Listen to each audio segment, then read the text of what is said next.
Let's solve homework exercise number 13 from section 3.7 homework exercises. Translate the argument into a symbolic form, then determine the argument is valid or invalid, and then you can compare it to a standard valid or invalid form to determine whether it's valid or not. Okay, so if it is warm, all right, first statement usually we'll just start out with a P, right? Then she wears sandals. Second statement usually we just symbolize with a Q. If she wears sandals, so same statement as previously, Q, then if it's automatically implied then she does not wear socks, which I guess because it's a not, we'll go ahead and do a not R. Again, it's a third statement, so we need a new symbol, so not R. She wore socks. She wore socks, which is actually R, right? It's the not R is not wearing negation of R is not wearing socks, so she wore socks as R. That's part of the premises, and therefore it is not warm, which is what? Warm was P, so it is not warm is negate P. So if P then Q, if Q then not R, we got R, therefore conclude not P. So here it is. The symbolic form is choice C. Now, is this argument valid or invalid? On page 186 of the textbook, Transitive Reasoning, one of the four valid forms goes if P then Q, if Q then R, you can conclude if not P, if not R, then not P. Okay, this is what's listed on page 186 of the textbook, this form right here. Now, what you can do is you can switch around you can switch around the opposites, right? So right here, you've got, to match the one we have, if P then Q, okay, then you've got if Q then not R, okay? Now you take the opposite. Now also, you can move this if part. The if part is automatically implied, so you can move it up into a premise, okay? So you can move it up to a premise, but it's the opposite of the negation of R, which is R, right? And therefore, you can conclude not P. So what we did was, one of the four valid arguments, you could split up the if-then, the conclusion, by putting the if part as a premise and then simply conclude the then part. So we did that, and we also switched around R here. Instead of having R here, negation of R here, we have negation of R and R here, just as long as they're opposites. So we could switch this form into this form right here, which exactly matches our argument, so it does match valid. Again, you can switch around the negations and move the if part above and then simply conclude the then part of the conclusion.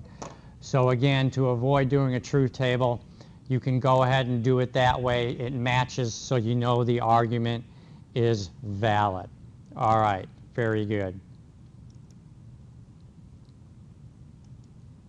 Okay, draw a valid conclusion. So obviously we've got to use one of the four valid arguments, right? Draw a valid conclusion. If someone wins the lottery, we'll say that's P. Then they are really lucky, so we'll say that's Q. Mike is not lucky, so he's the opposite of Q, right? Not lucky, not Q. Therefore, okay, now again, one of the four valids on page 186 of your text is what? If P then Q, and you got the negation of the then part, you can conclude the negation of the if part. That's the law of contraposition, contrapositive, so we know it's valid. So then our conclusion is the negation of P. P's someone wins the lottery, or we're talking about Mike, so Mike won't win the lottery. That would be the negation of P. Okay, not winning the lottery applied to Mike. Okay, so we matched to one of the 4 valids, and then we matched our conclusion in 2 words, and we've got our answer. All right, number 15, again, draw a valid conclusion. So we've got to use one of the page 186, one of the 4 valid ones. Okay, we got to match it. So the tourist knew he needed to buy a map. So we'll say P, or is a disjunction. He'd get lost, which is Q. The tourist didn't buy a map, so it's what? The negation of the P, right? So he didn't buy a map. Okay, now again, disjunctive reasoning on page 186 of the textbook. If you've got the first or the second and you don't have one of these, then definitely you can conclude the other. So if we have the negation of P, we can definitely conclude Q. That's one of the 4 valids on page 186 of the textbook. So the Q is what? He did get lost, so the tourist got lost. Okay, so that would be the conclusion Q in words, right, from our argument.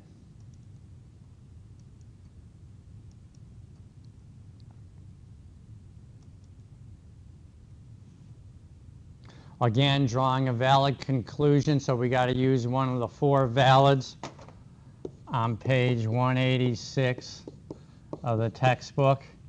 All right, if all electricity is off, so we'll say that's P, then no lights work, which is Q. Some lights work, okay? The negation of no lights work, Q, is some do. So then some lights work is actually negate Q, okay? Therefore, okay, on page 186 of the textbook, law of contraposition, if you got if P then Q, you got the negation of Q, the then part, you can definitely conclude the negation of P, the if part. That's one of the 4 valids on page 186 of the text. So that means we can conclude not P. P is all electricity is off, so that means some electricity is not off. The negation of all is off is some is not off, okay? Remember, negation of all are is some is not, okay? So that would definitely be the correct answer, the conclusion in English words. All right?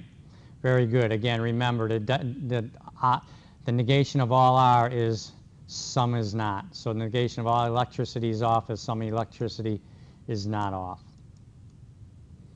Okay, again, draw a valid conclusion. We're going to match it again to page 186 of the text.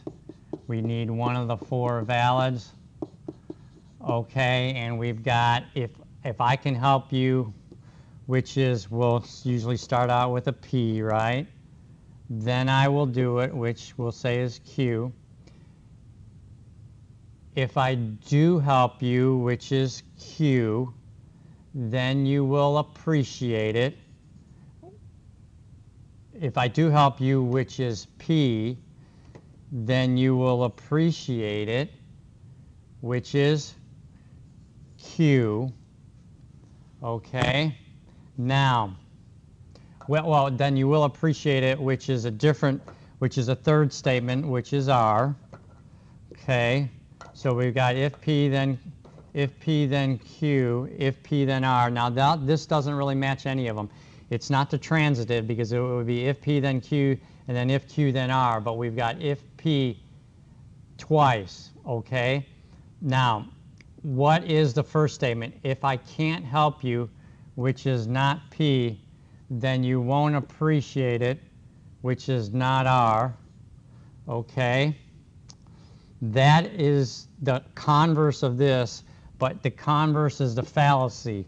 So you can imply that one, so that doesn't work because the converse is not always true from the original conditional, so that one isn't working. If I can help you, P, then you will then you will appreciate it, which is R. Well, we have that right as a premise, right? So we know that we could definitely conclude that one if P then R, because we're given that right there, right?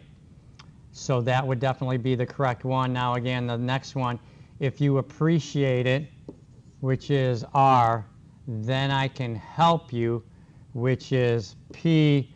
Again, this is the converse of this, and that's the fallacy. You can't assume the converse.